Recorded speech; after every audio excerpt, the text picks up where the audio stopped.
অৱশেষত অপেক্ষাৰ অন্ত পৰিল।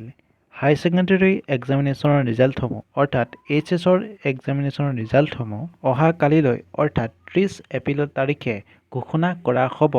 ইতিমধ্যে এই ঘোষণাটি মাননীয় শিক্ষামন্ত্ৰী ডাঙৰীয়াই ঘোষণা কৰিছে তেওঁ টুইটাৰ যোগে।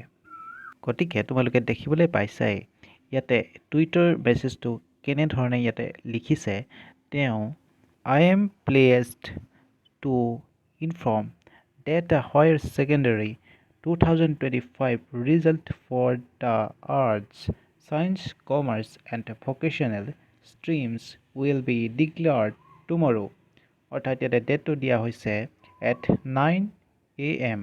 The ASSEB will issue official notification shortly. অৰ্থাৎ তাৰ মানে ৰিজাল্টসমূহ কাইলৈকে ঘোষণা কৰা হ'ব। তোমালোকে অফিচিয়েল লিংকৰ যোগেদি তোমালোকৰ গোটেই ৰিজাল্টসমূহ চাব পাৰিবা।